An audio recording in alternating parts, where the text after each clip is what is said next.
Part of the challenge is that once you've done all the work for bronze, renewing everything. I think that's one of the biggest challenges. Especially like if you're a comprehensive plan.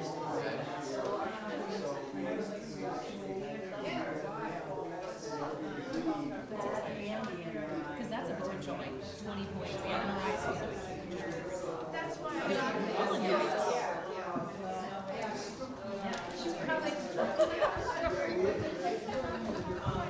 Okay, let's see.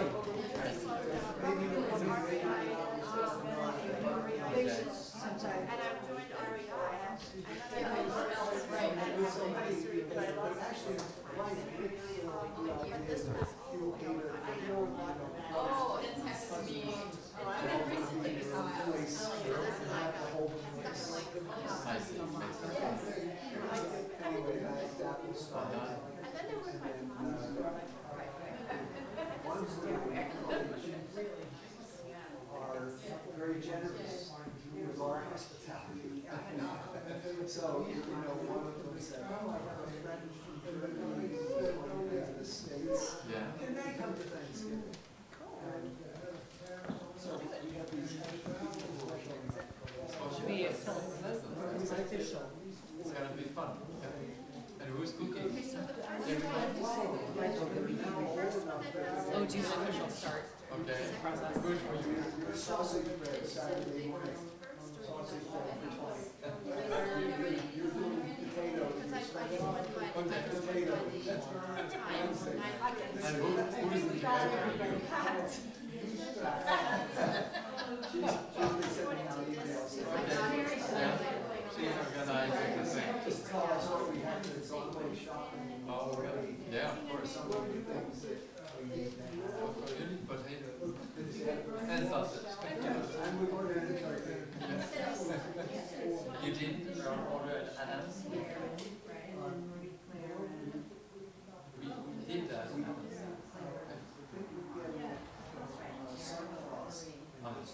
Oh, I see.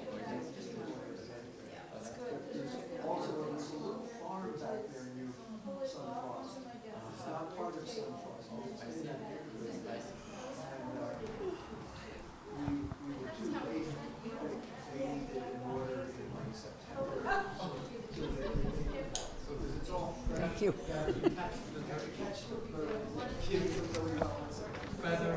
Okay. Good evening. Welcome to the monthly meeting of the Conservation Advisory Council of the town of Shandaken. Please rise for the Pledge of Allegiance. I pledge allegiance to the flag of the United States of America and to the republic for which it stands, one nation, under God, indivisible, with liberty and justice for all. Thank you. We'll have a short business meeting at the end of this meeting, but we want to start with our speaker first. Tonight we have Anna Harrod-McGrew, Natural Resource and Environment Educator for Cornell Cooperative Extension. And unfortunately, Michael Madison couldn't be present tonight, but Anna has his presentation and will deliver that. So tonight we're talking, this is the third in our Shandaken Prepares series, Protect the Life You've Built. And tonight's subject is how to create an emergency action plan for you and your family. So, Anna. Take it over. It's all yours. Thank you. Thank you all for being here. Very excited to be presenting tonight. And apologies about Mike Madison. He gets pulled in a lot of different directions, and so this is not the only time that we've asked him to do something. He's very excited about it, and then, at least this was on Friday, he let me know. But sometimes it's 24 hours in advance. He does a lot of assistance with other disasters as well, so sometimes he gets pulled to assist in those. So I've kind of morphed our presentations into one. Hopefully, it gives you a lot of good information. We're going to do a little bit of background about disasters in Ulster County, which you may be aware of if you've come to multiple presentations in the series. And then we'll get into the pamphlets that are here that you can take one of, and how you can create your own action plan, and additional steps you might want to take just to protect you and your family, your property, etc. So when we talk about potential disasters in New York State in general, we really focus on 3 different categories: our natural, our technological disasters, and our man-made disasters. If you want to do a deeper dive into natural disasters, our hazard mitigation plan, which was just adopted, I believe, by every municipality in the county in 2024, has a really great online interactive component to it. So you can go on, you can highlight Shandaken, you can pick out a specific disaster. Flooding is definitely on the front of everybody's minds in Shandaken. And then you can take a look at the total number of structures that might be exposed in the 1% annual flood. But if you are interested in taking a deeper dive into really localized issues and picking up your property on the map, this is a great place to look. So just wanted to make note of that. So when we talk about natural disasters, these are our top ones, not necessarily in this order. We'll get into that in a little bit. But we're talking about our hurricanes, our tropical storms. If Mike Madison was here, he would make a point to say that we do not have hurricanes in Ulster County.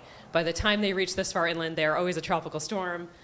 But people really know how to prepare. When they hear the word hurricane, it triggers a response in people. So we still keep that word in there because it does bring up the right emotion and the right response. We've got flooding, storms, tornadoes, wildfires, earthquakes, drought, extreme temperature. We really don't experience tsunamis or landslides too much here, except for the landslide that did hit Bel Air. What was that, like 5 years ago?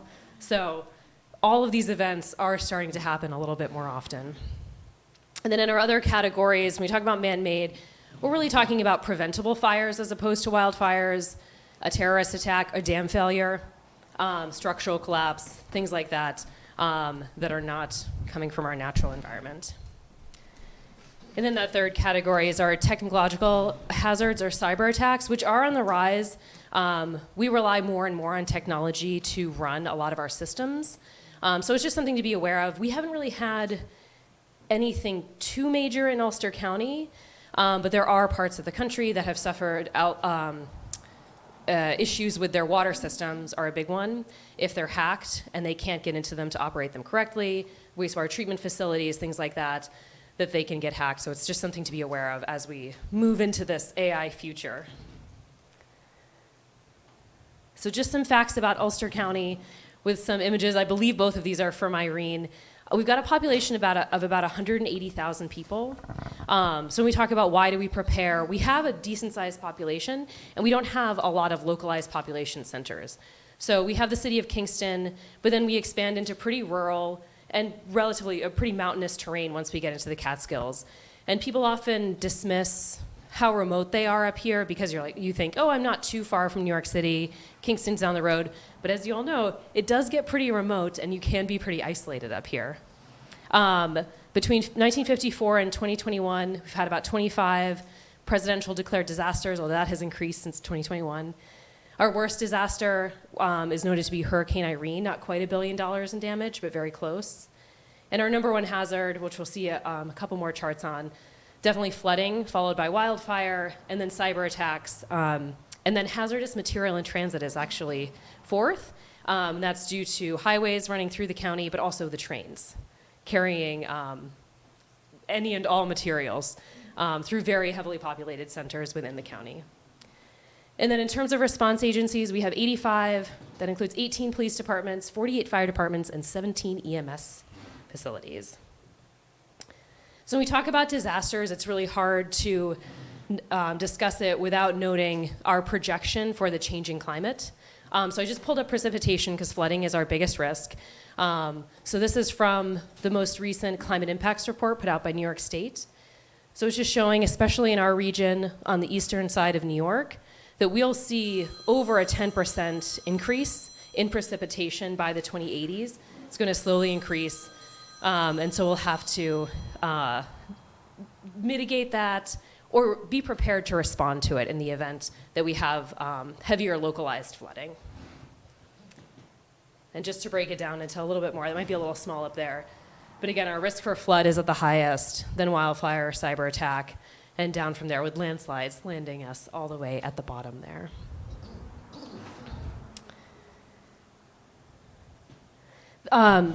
This is also another great resource that's available that was put out by the National Oceanic and Atmospheric Administration. It's called the $1 Billion Disaster website. It is no longer being updated by NOAA. However, Climate Central has taken it on, so you can still search $1 billion disasters, and the NOAA site will come up. It will have a note on top, as many federal sites do. This is no longer being updated, but the data is still there. But several private organizations have taken on the information, and they're doing their best to update it as we go. But it's an interesting look at across the country each year where are we having $1 billion disasters, and we don't quite reach that, but it's been increasing each year. So it's important to note that each year it's costing us more and more money to respond to these disasters. So whatever we can do to prepare, even at the hyper-local level in your own household, makes a difference down the road. It's interesting, they're not on the coast. Right, yeah. And if we go back to 2024, we might see some on the coast. But yeah, interesting. And this is January to June of this year, I should note. Did you have a question? No, I'm sorry, I was just trying to see the year, that's just 2025. Yes, and it is January to June 2025, I should know. So it is only through June. So there are some storms of note that are probably, my guess would be they're missing, like some of the Texas storms. They've had additional ones, and then hopefully we won't have any hurricanes that are too damaging along the coast. The most notable one I would say was the LA wildfires in terms of costly damage. The New York State Comptroller actually just put out a really great report, if you want to nerd out on all of this information.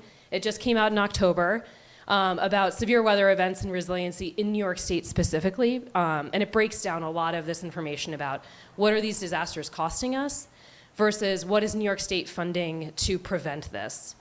So the statistic that's put around a lot is for every dollar you spend mitigating these potential disasters, raising your bridges, removing a town hall from a floodplain, things like that, you save about $6 on the other end of the disaster. So that's typically what we use. But you can see in this chart from 1996 to 2024, we've just had this slow increase. These are significant storm events that have happened each year.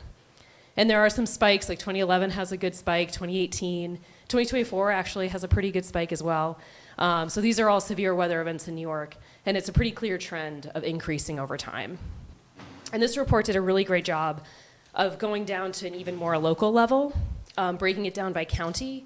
And Ulster County, lucky enough, ranked 4th in terms of the highest number of severe weather events recorded out of, I think we have 62 counties.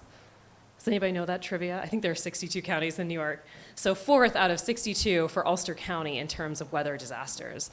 So another really great reason to prepare ahead of time. We had about a little over 1,500 designated severe weather events, according to NOAA. And just to drive that point home, this is also got a little bit blurry in our transition. But we are also on the top end of those federal disaster and emergency declarations per county since they've been recording it from 1954 to 2024. So getting into what we really want to talk about tonight is why do we plan? What's the point of planning ahead, and how is it going to help you out? Disasters can strike quickly without warning. Sometimes flood events can escalate very, very quickly, along with severe storms, specifically in winter. If you prepare ahead of time, you are going to be more confident, you're going to be more comfortable in the event of a disaster, you're going to be able to respond a little bit better. Everyone in your family is going to know what to do, especially in the event you are separated from one another. And there's also a very real potential for emergency personnel to get overwhelmed, specifically if roads end up being closed or trees start to come down. I know the Hudson Valley has had over time a few of those October snowstorms where the leaves haven't quite fallen off the trees, and that weight of the snow will just take down tree after tree, and it's a long time to clean that kind of a storm up. And we're seeing events like that, kind of those unusual shoulder events happen more and more often. Another great example of emergency personnel being overwhelmed was in North Carolina when Helene hit with similar topography to the Catskills. So much of the roads were washed out that it just took them a very long time to get to people, and they really had to prioritize who are they going to get to in advance, who is a high need, and it just took a long time. So anybody that didn't need an immediate evacuation ended up having to wait quite a while. And that was just for emergency personnel to get to them. It was an even longer time to restore even running water or electricity. So just knowing that that can happen, they're doing their best, but there's only so much they can do. It's best to prepare ahead of time. And kind of the general rule is if you think a disaster is going to hit, you want to be able to prepare yourself for about 3 days.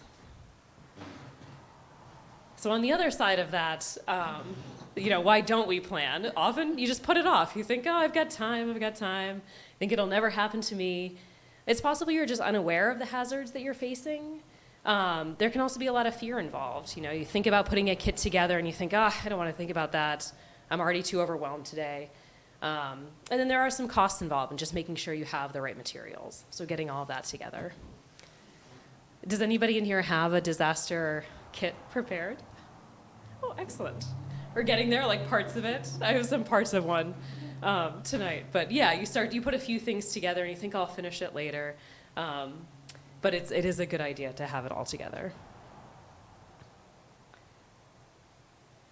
So when we talk about planning for an emergency, the 3 biggest things that you want to take note of are signing up for emergency alerts, and there's several really good ones in Ulster County. You want to make your plan of what you're going to do, and you want to build some sort of emergency kit to have on hand it can be pretty bare bones, but just a few essential supplies that you'll have in the event there's some form of emergency. And this font might be a little small. We're going to blame Mike Madison on that. Is that in the booklet? Well, I think all of these should be somewhere in the booklet. The only ones that we added, I think, I don't know if Project Safe is mentioned in the booklet. But there are others on, I think, on page 3 in Stay in the Know, we have emergency alerts from the state and then an Everbridge from the county.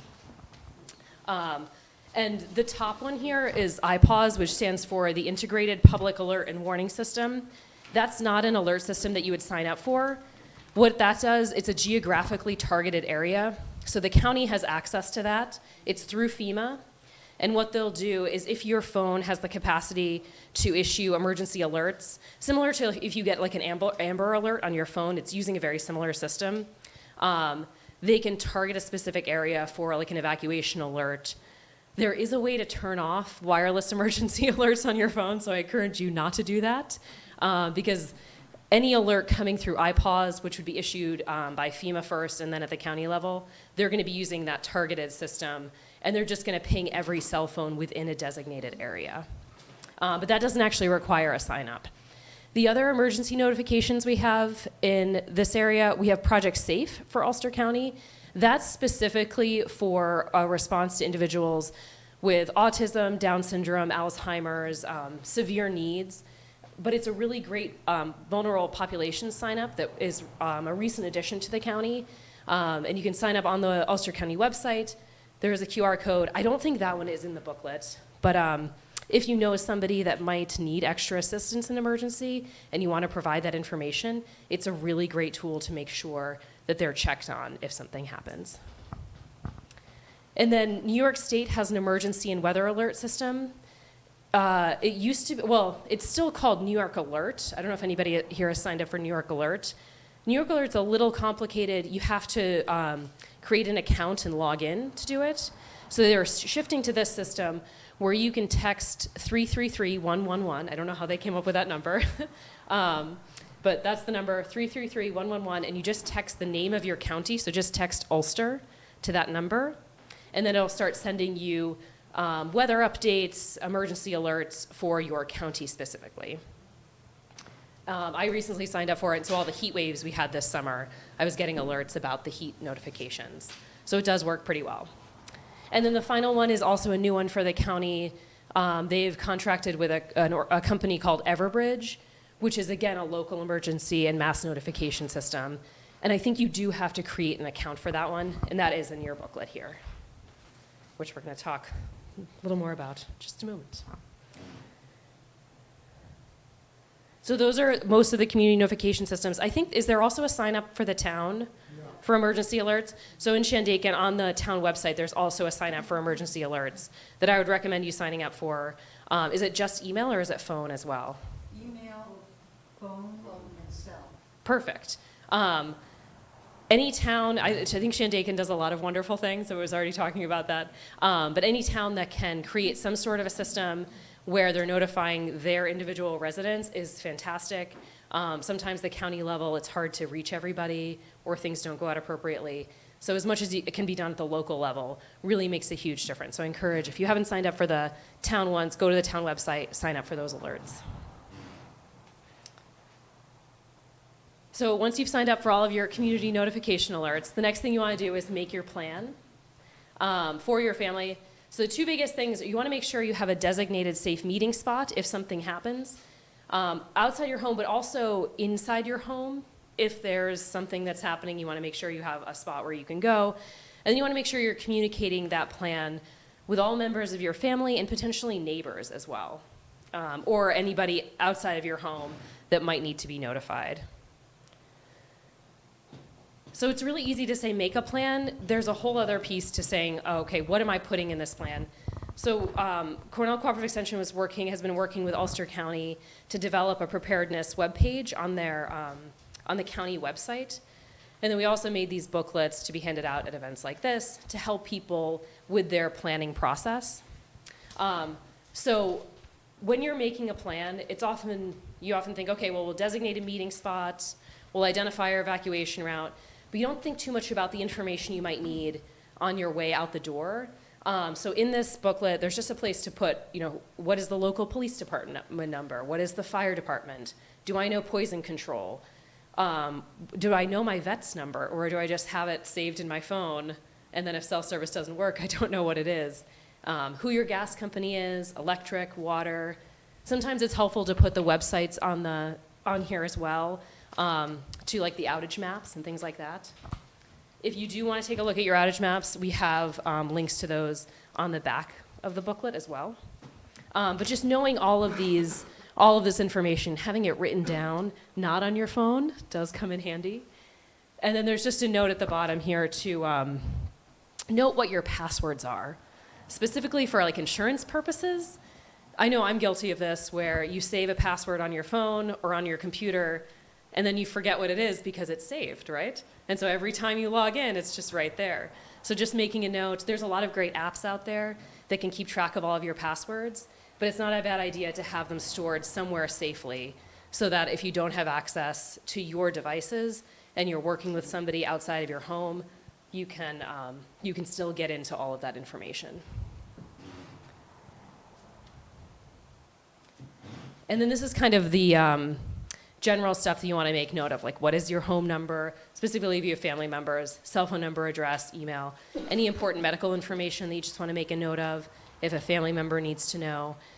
And then another big piece is recording your insurance plans and numbers and providers, so that if you do need to get in touch with somebody and you can't access any of those documents, you have that information. So do you have a homeowner's policy? What is it? Who is it through? Do you have flood insurance? Should you have flood insurance is maybe another question. And then emergency contacts. But this is another one where we don't often think to write down what is that specific policy number, who is my contact, but it can, again, come in really handy in the event that you are applying for assistance or something else and you can't access any of that information.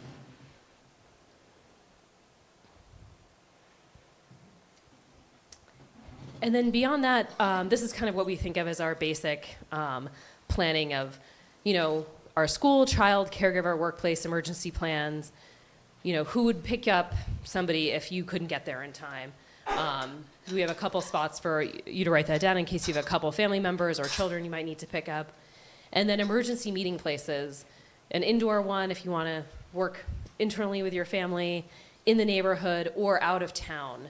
It's a good idea to think about all of those levels, just in case you need to leave your home or you need to leave the entire town itself if something catastrophic were to happen.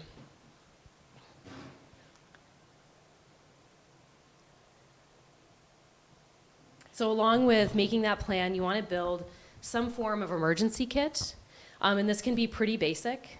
I have a couple items with me, but I admit I don't have a fully stocked emergency kit, which is embarrassing to admit giving this presentation, but working on it. But I have a few things. One thing that I'm missing right now actually is water, which is I think the easiest thing to miss in your emergency kit is having a gallon of water, restocking it every once in a while so you know it's a fresh plastic bottle of water, but something to be able to drink just in the event that your water is no longer functionable or no longer potable. You want a little bit of non-perishable food. I have like a few props to take out. Let's see if I've got some food in here. What I like to keep in emergency kits are like emergency like snack bars, a little higher in calorie. They also don't require a can opener. So you can also keep canned food in your emergency kit, but then you need to remember to have a can opener of some sort. So something that's easy to tear open is a good way to put it in. Some sort of calorie or nutritional value is beneficial, but just something you can snack on in the event. And you'd want to stock up on something that could last you at least a few days. You'd want like a sleeping bag or a warm blanket. You can just keep an old one in there. Can opener if you have canned food. Maps of your local area, which are increasingly difficult to find because most people use their phones, but a paper map comes in really, really handy. Toilet paper, trash bags, first aid supplies. Cash is another great thing to put into your emergency kit. If credit card machines go down, you're going to want something on hand to be able to purchase materials if you need to. And then a battery-powered radio is also a really I would say one of the more essential pieces. If there's no cell service, you can still usually get weather alerts on a battery-powered radio, so you can still hear those updates. And sometimes that kind of becomes the lifeline for people when communication lines go down.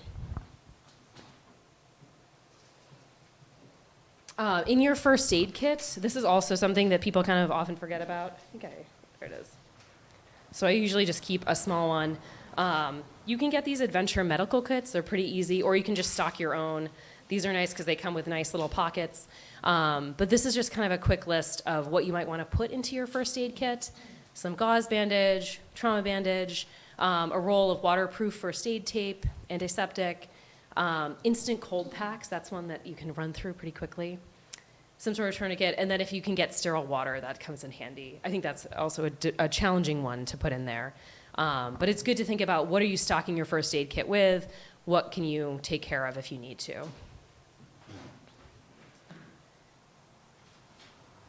And then this is another piece that people often overlook or just don't really think too much about, but can be very challenging and also traumatizing in the event of a disaster. Specifically, with floods or wildfires where you are removed from your home and you're looking for a shelter, most shelters will not accept pets. Some do, but it's case-by-case basis. Usually it's just service animals. So having some sort of plan in place for your pets is a really good idea, either knowing where you can go with them to a friend or relative's house, or some sort of buddy system. Do you know somebody that can grab your pet and take them for a little while if you cannot return to your home or if you are incapacitated? And then another thing that happens in a lot of disasters is pets run away because they're scared. So just making sure your pet is ready and getting them microchipped is also a great idea. And we do have a little section in the beginning about preparing your pets and what to have in that kit. And I think I have another note at the end. There's the Ulster County Animal Response Team does do their best to take care of pets during emergencies. It doesn't mean that they'll necessarily always be accepted into the shelters, but we do have this great organization that works to ensure safety of pets and livestock during disasters. And when you're building your kit, if you have a pet, I highly recommend like collapsible food and water bowls, a little extra water for your pet, a leash, a leash and a collar just in case. you need an extra one or you need to take them anywhere. And then if they have any meds, just making sure you have some sort of stock of those meds in that bag is going to make a world of difference if you find yourself leaving or removing your pet for any reason.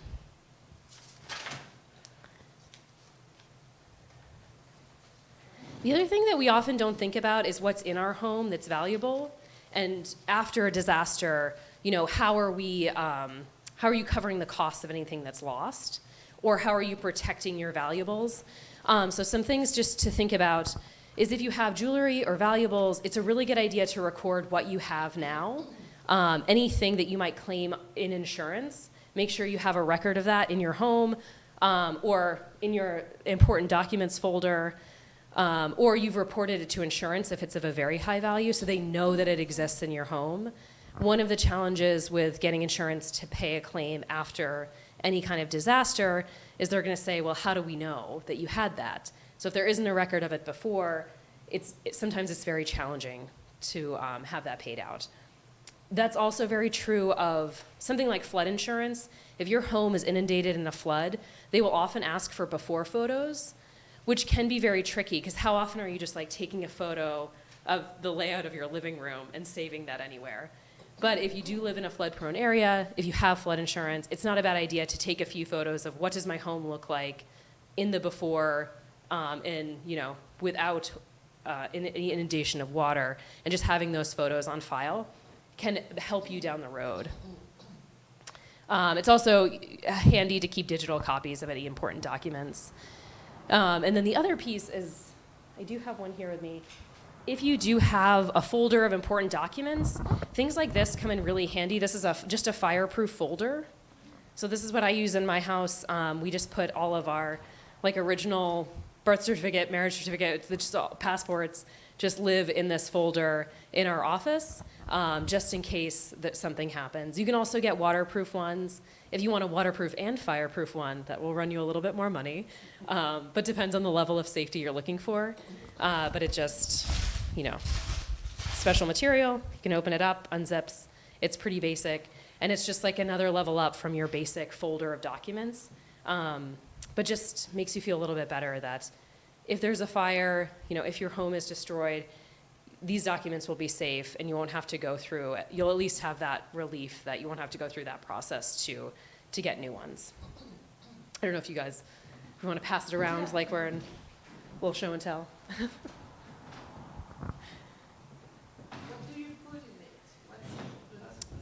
So our passports, yeah, the question was what do we put in a folder like that?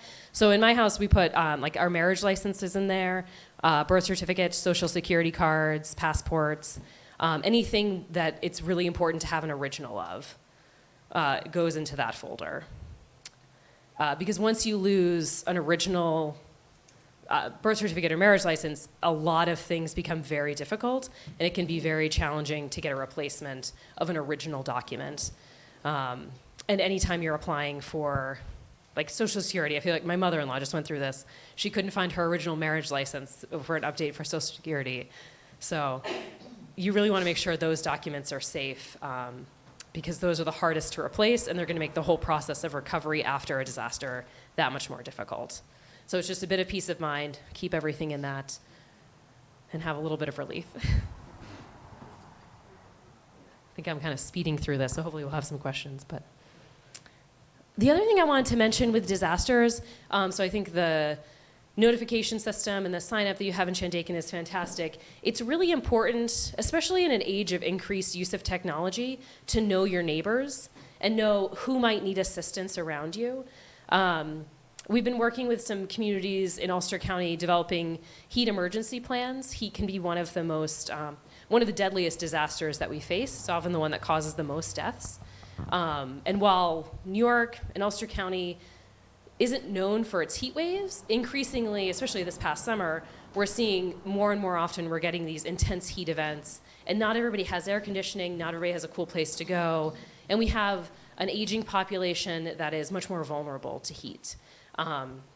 So we've been working in these heat plans to create neighbor-to-neighbor programs. And those become very important, especially if the power goes out, if cell service goes down, and there are people who are really suffering in whatever conditions we have, whether it's heat, a severe storm. Just having neighbors that know to check on them becomes very important, and that human-to-human contact and that community involvement can make a difference in how emergency responders are able to successfully ensure that everybody makes it through whatever disaster they're facing. So I do encourage you to know your neighbors, get to know them, know if they need any assistance, or if you need assistance, let your neighbor know, or somebody, so that you're checking on each other and not necessarily relying on. Emergency alerts are great, you should definitely sign up for them, but not necessarily relying on that, but having that community involvement around your neighbors.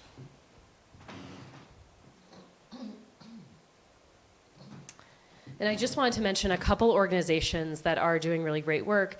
That Ulster County Animal Response Team is UCART. They do this coordinated approach to caring for companion animals, as well as people in the event of a disaster or emergency. And you can contact them. I thought I put their website up, but at ucart@ulstercorps.org is their email if you're interested in getting to know them. And then their website is also in your booklet here, just on this first page under Build a Kit and what to do with pets during an emergency. And then the other organization I wanted to note is the Ulster County Medical Reserve Corps. This is another volunteer organization if you're interested in getting involved. It's county sanctioned, operated volunteer organization with both non-medically trained and medically trained volunteers. So you don't have to be an EMT to be involved. And you can go to their website, and I believe their website is also in our booklet here as well. But if you're interested in getting involved, you can volunteer or just learning more about them as an organization. And then the other piece that I don't have a slide of, but the other piece that's in our booklet here, there is just a quick, what to do before and during some of the disaster events that we have in the county. So the ones we wanted to highlight are flooding, extreme heat and cold, tropical storms, thunderstorms, high winds, drought, power outages, winter storms, and tornadoes. So just some information about, just very quick, it's not super detailed, but just if you're looking for a quick reference of what to do in these more common disasters within our county. And then there are some post-disaster resources at the bottom of that page, just referencing what to do after a flood from the Department of Environmental Conservation and the New York State Division of Homeland Security and Emergency Services. It offers individual assistance after storms. So if that's something you want to read more about or are in need of, you can visit that QR code. And then on the back here, we just have a couple more sites that might come in handy in a disaster. Ulster County has a list of road closures. It's not always updated for emergencies, but I know that they're working on that to make it more in the moment type of website. So right now it's mostly what construction work is going on or long-term closures, but it's a good reference and resource to use. Central Hudson and NYSEG outage maps are on here, along with the notification for any Ulster County warming and cooling centers that might be opened, and then My Coast New York, which is not just on the coast, but kind of a crowdsourced flooding images and information for all over the Hudson Valley and Catskill area. And so that's our booklet here. I just have to make note that all of the work that I do and being here tonight is under the Climate Resilience Partnership, where we're doing work trying to assist communities towards climate smart certification, as well as raise awareness about disaster preparedness, specifically with climate outreach actions and education. And if you have any questions, I'm just going to put up my contact information, and I'm happy to answer any questions. Yeah. Oh, yes.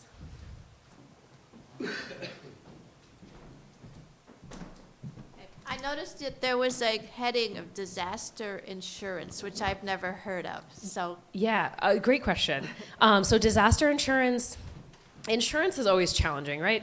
You think you have homeowners insurance and it's going to cover anything that happens to your home, and that's not the case. You want to read your policy very carefully. That's something else that we encourage you to do. in the booklet, when you're writing down your policies, take a look at your policy and see what it covers. Sometimes there are exclusions for severe disasters, and that can be a range of things.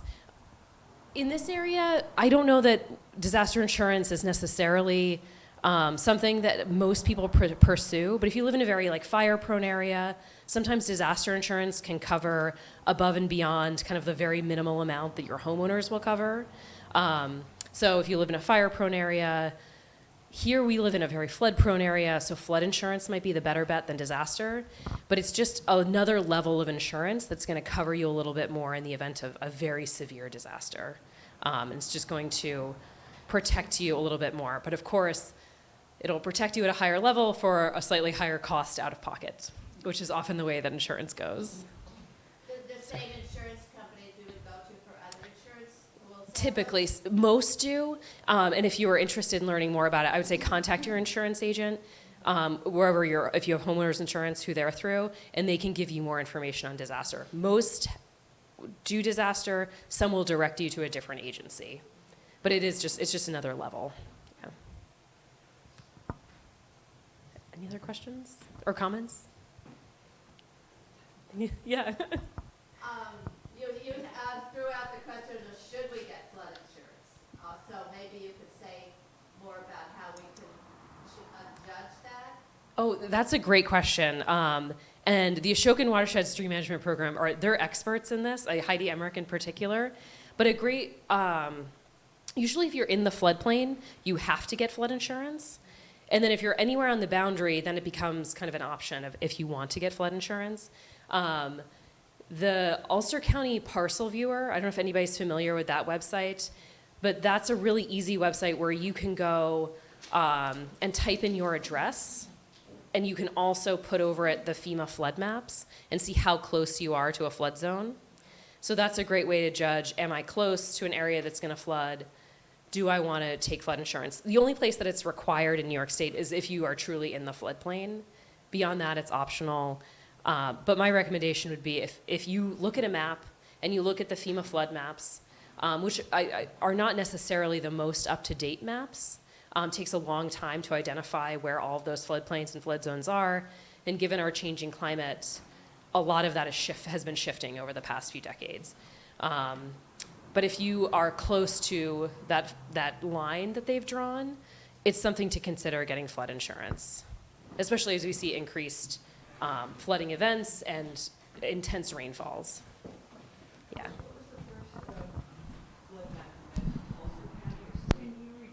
Oh, yeah. Sorry. The Ulster County Parcel Viewer.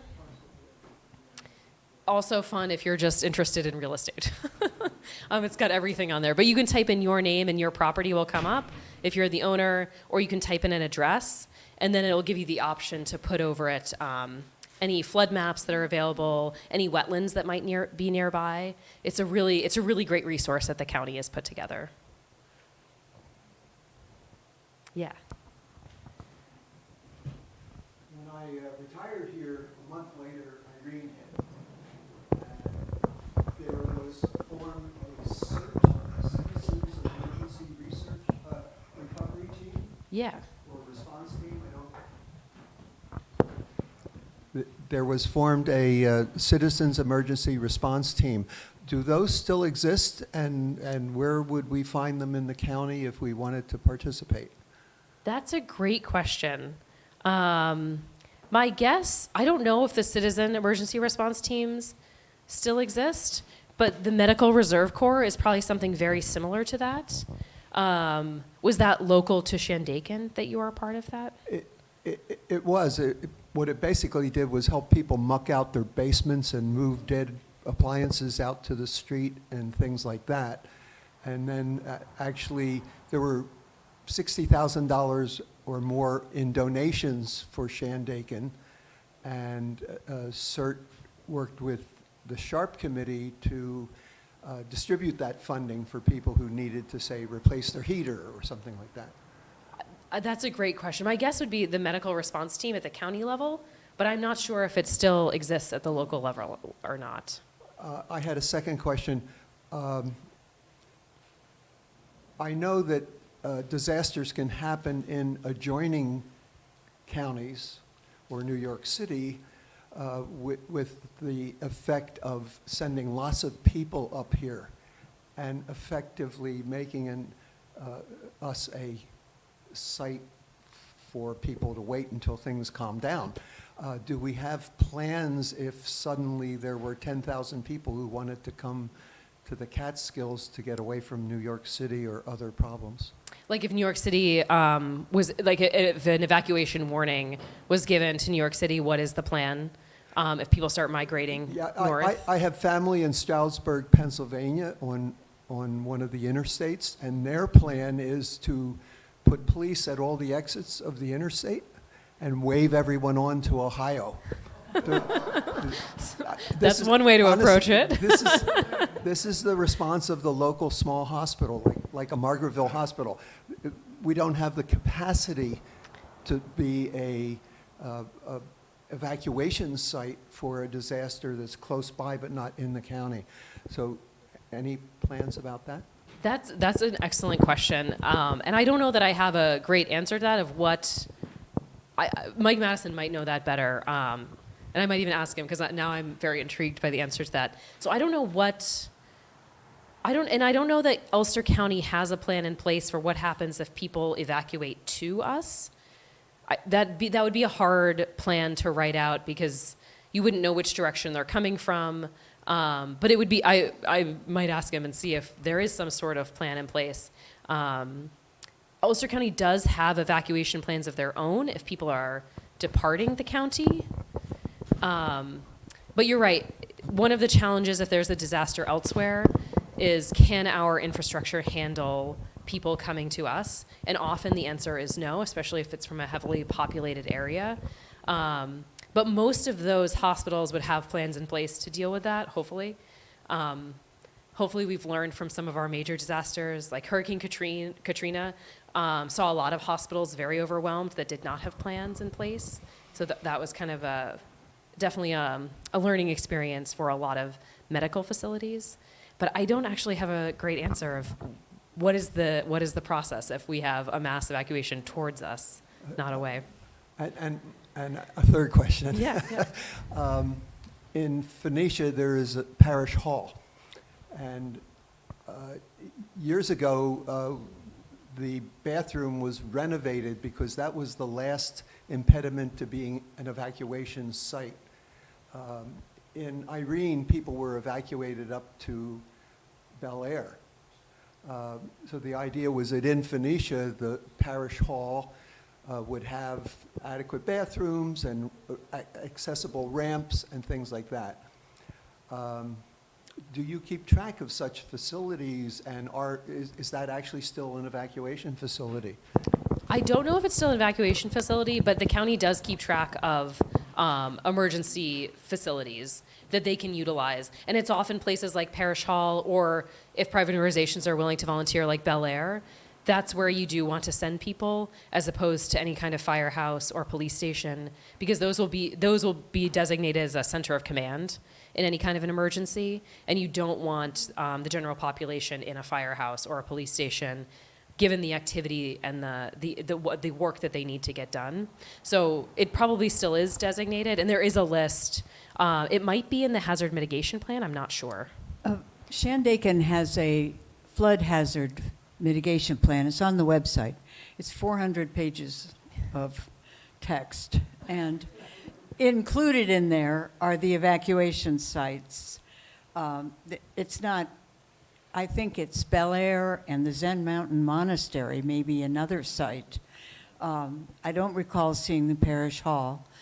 On the town website, that's on the town website if you want to search. But on the town website, it specifies that firehouses are warming centers in case of you need a warming center. Yeah, and they'll often be, as long as there's not an emergency declaration, people might get directed to firehouses, and especially if they can stay open overnight, they might be designated as a warming center. But if there's an emergency declaration, people are usually directed to like Bel Air, the Zen monastery, if those are the evacuation routes or centers. Yeah.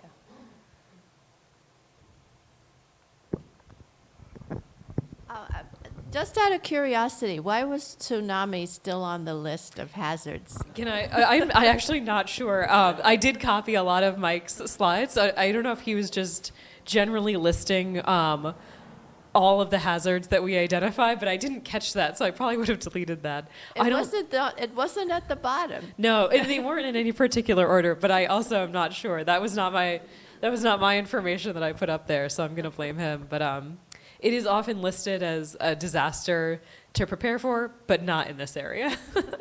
That's one we can count out. Coming up the Hudson River. Yeah, I mean, I guess never say never, but most likely not. That does sound like a movie scenario where they would add that in. But yeah, tsunamis are not something that we're at risk for. Although what's been interesting in working with communities to develop disaster preparedness over the last few years, there have been a lot of disasters that we just wouldn't have considered a priority or a major hazard even 5 years ago. So things like tornadoes, especially when I was a kid, like that was not something that you encountered, maybe a microburst, but getting to the level of tornado in New York State was not something that we really encountered even just a few years ago. And just I feel like in the past 5 years especially, we've encountered these extreme wind events and genuine tornadoes that are touching down. I think Hurley had one a couple of years ago. Rome was pretty devastated up in central New York. I think that was last summer. So it seems to be every year now. One is a genuine tornado designated and identified by NOAA is touching down in New York. And it's just something that we would have never considered. So it is interesting how, as we look at the effects of climate change, there are all these different weather patterns that we now need to consider impacting our lives, and how do we respond, and how are we prepared, and do we know what to do? So we also had some wildfire smoke issues in the past year. And, sometimes it was really kind of hard to do our normal activities. Is there a plan for that kind of thing? For the smoke, that's a really tricky one because that's often coming from either Canada or the West. So for that, most of what we can do is make sure that we have facilities for any vulnerable populations to go to that have really good air filters and can provide good indoor air quality, which is not something that we're necessarily prepared for. That's another one that we're just seeing an increase in, and we're trying to figure out how to navigate that. The DEC has been putting out a lot of air quality alerts. I think it's Air Now is a good one. Ulster County as well as the DEC both are trying to get good systems in place and more weather stations to measure the air quality. I think one just went up in Kingston as another local spot so that they can really identify how bad it is and give accurate warnings to people. But response to the air quality is a really challenging one because we're not causing it. It's drifting, and that's where these natural disasters don't have borders. They're going to drift into different states, potentially different countries if it's coming from Canada. So that one, it's awareness, but also facilities that people can go to that have like a good system that's going to clean out the air, where they can keep the windows closed. But that's a tough one. Yes, yeah. Providing masks is another great opportunity for anybody that does want to go outside and has any kind of health condition. I mean, it's starting to affect even healthy people as well. I mean, I think anybody that's experienced one of those weeks of heavy smoke coming down knows it's intense. So I just wanted to mention in relation to insurance claims, I was trying to renegotiate my homeowner's insurance to get my premium down, and I asked about the coverage for personal possessions or household, and they said, you don't have to, and this is what my insurance company said, you don't have to itemize everything. We reimburse you as you buy things to replace them, which I'd never heard of before. Yeah, that might be unique to that. I've heard it both ways, that there could be a reimbursement, but usually there's a cap to that. I would think, yeah. So if you have anything of higher value, even if that ends up being the case, it's probably not a bad idea if you have things of high value just to make a record of them. But that's interesting. I think 'cause they would feel like, talk, yeah, they're talking especially- about furniture and things like that, that you don't, And maybe you don't they- have to actually decide how much they cost, how much they're worth, because obviously they don't last. And that's how they figured it, they said. I mean, they weren't talking about jewelry, I don't, Yeah. Or,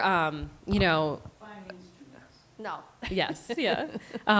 My guess would be they have a cap to that. It was a So number if you cap, have, like, but it a- was a pretty big figure, actually. Oh, well, that's great. Good insurance. But yeah, I guess with furniture, I would say if you have, a very nice chair or something like that you want to make a record of, I would note that. But that's good to know that, Yeah. that sometimes, especially with furniture. Are there any more questions? Well, if not, I'd like to thank Anna for coming very much.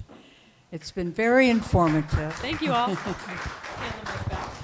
And we're going to take a little break, and then we're going to have a business meeting.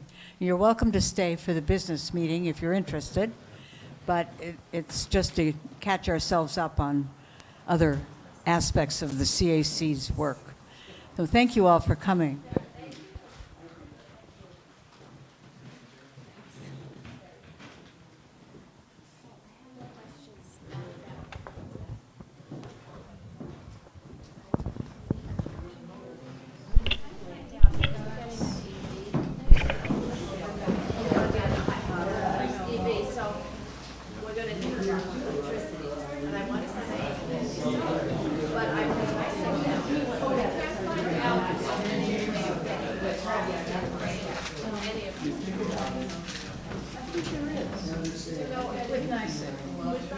Yeah, my friends who have PPs, they definitely use an option.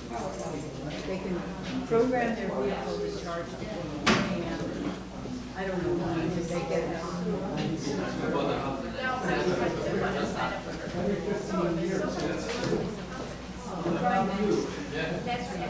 That would be the one that I wrote down in the Yeah. presentation. it? Try that.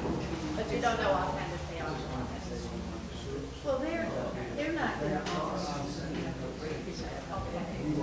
I don't, it's just a flat 10%. Which still might be better than getting the off-peak rate, yeah.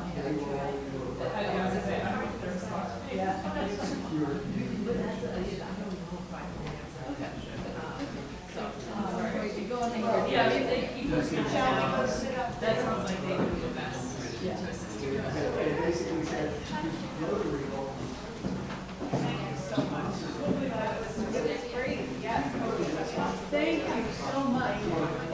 Did you get your fire?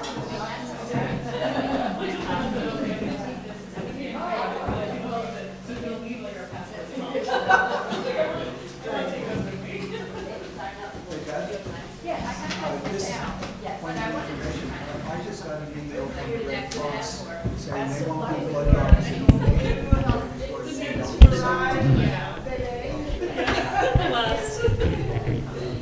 It's like very slowly at the beginning. You're like, I've got so much time. And then it's like, it bumped out and everyone's like, oh. What is your date? December 23rd. I feel like every week is going faster and faster. I think I'm ready. We'll see. I mean, you're never really ready, right? Yeah. That's great.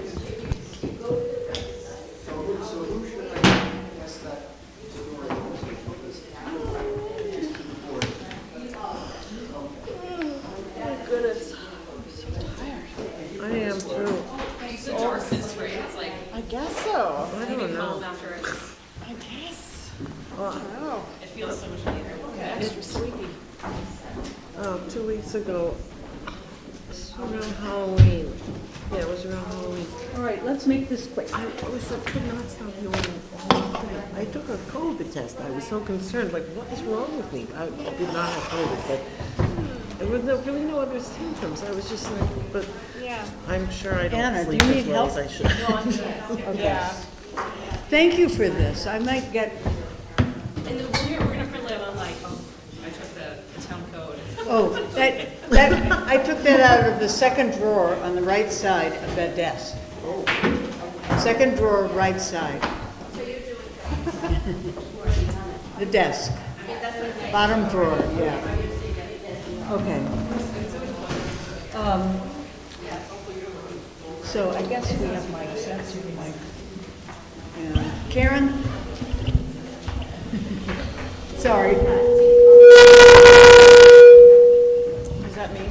Is that something that I did?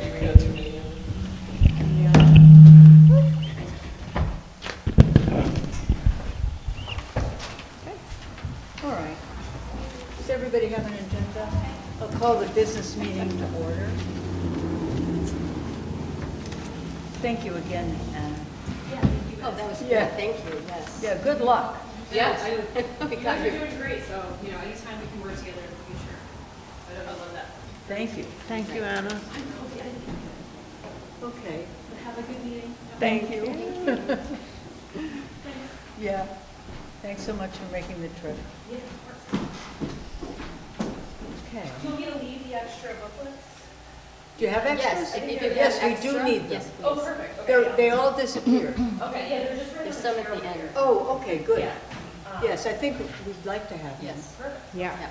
Thank you. Thank you. Hi, thanks. Bye. Roll call? Oh, Beth Waterman, Nicole Caputo, Karen Lee, and Catherine Del Tufo, Thank you. and Leanne and Tom. I just have two announcements here. Maya Lilly, who couldn't be here tonight, has volunteered to be our rep to Ulster County Environmental Management Council. And thank you, Maya. And Nicole and Karen volunteered to head up the Bear Wise Community Initiative. Thank you two. We're going to investigate this with a biologist from DEC in New Paltz to learn how we can act as a community to educate people about bears and be more effective in managing bears. Okay, great. So this is something that we'll plan at our December meeting when we do a review of this year and figure out what we want to do next year. So, committee reports. Nicole, compost. Compost. So, as I mentioned at last meeting, we had quite an increase in materials over the summer. So we had steady, several months in a row, 80 gallons of materials. And so we're looking into possibilities of how to sustain this because it's gotten physically pretty difficult for me. I have some issues with my hand. So we're looking into a couple of different opportunities. One is I got some figures from Community Compost where they would pick up materials. We're looking into something with UCRA, and then I also have two new volunteers that I met with one person today, another one on Thursday. So in the meantime, we're going to divide up the bin pickup between volunteers, and we're going to turn into a bit of a model where I'll be managing the volunteers and probably still doing a little bit of the composting myself. And we'll see how that goes, and we'll see if it's sustainable long-term or if we need to look into some other solution. But for now, the program goes on, which is delightful, yeah. Well, thank you so much, Nicole, for coming up with a solution. We've also had a potential donation of apparently a new tumbler that someone has that they are not going to be using, and you know, we welcome all this in local involvement that helps sustain the program because it's very popular. Yeah. You know, before we go to the next committee update, I forgot the approval of the minutes. Did everyone have a chance to read the minutes? Yes. Thank you, Catherine. I move we approve the minutes. And a second? All in favor? Aye. Great. Okay, next up, comprehensive plan. Karen. Good evening. So the update on the comprehensive plan is that the results of the second community survey is now on our town website and is there for public viewing. The next meeting on the comprehensive plan will take place on December 10th, and the focus of that meeting will be the pattern for progress recommendations. And this meeting will expand beyond the steering committee to include town board members, land use board members, and then if there's anyone else that we would like to recommend to them to attend the meeting that would be a vital or have input that they feel is essential. They mentioned fire department, any other business owners, people that, or organizations that might have feedback for the comprehensive plan. This month, I did have an opportunity to follow up and attend my first safari meeting, which was this past Wednesday, November 12th. There we go. And I had the opportunity to introduce myself to the people attending, and I did have a chance also to speak with Heidi, who runs the meeting, and she was very excited that we are there and that we're partnering with them based on the goals that they have with flood mitigation and the efforts that they're doing. I talked to her a little bit about our committee or what our role could be with them, and I think the partnership in education and helping to continue to the public to understand what's happening and the programs that they're trying to implement, and the education piece is going to become, I think, very important. So I think there's going to be a very nice partnership that we can evolve with them. So I'll continue to attend the meetings. Thank you very accordingly. much. And then my other update on plastic, I actually had an opportunity. I did go to the film documentary that was given last month that was called Plastic Ocean. I met some members there from an organization called Citizens Concerned About Plastic Pollution. I'm attending their meeting tomorrow to learn a little bit more about their organization and how we could possibly partnership with them again on education opportunities around plastic. I know a big effort that I know Beyond Plastics has been promoting and pushing forward is the bill in front of the legislation to help reduce plastic packaging. So those are some of the topics, and I hope to learn more about other issues that we can actually be instrumental in helping educate people around plastic and eliminating that, in a not a helpful way, but a way that, helps all of us in the environment. Thank you. And I think that's everything for today. And then bears, we'll talk about bears next time. Yeah. All right, natural resource inventory. Catherine and I are planning to attend a kickoff meeting we're having. The Hudson River Estuary Program, who gave us a grant to hire consultants to work on this plan. If something went wrong with the contract, but they've given us permission to go ahead while we wait for them to amend the contract, which had the wrong date or something. So we're having a kickoff meeting. We've established a small steering committee, which includes the two of us, Robert Drake, Juan Rosales from the Planning Board, and Max Kelly from Ashokan Watershed Stream Management Program. And we are meeting the first week of December. So we will have a report at our next meeting with the two consultants and a member of the estuary program. So that's coming along. And I think the only pollinator pathway, it's kind of a, Well, it's, mid-season, but I do have to say that, thank you.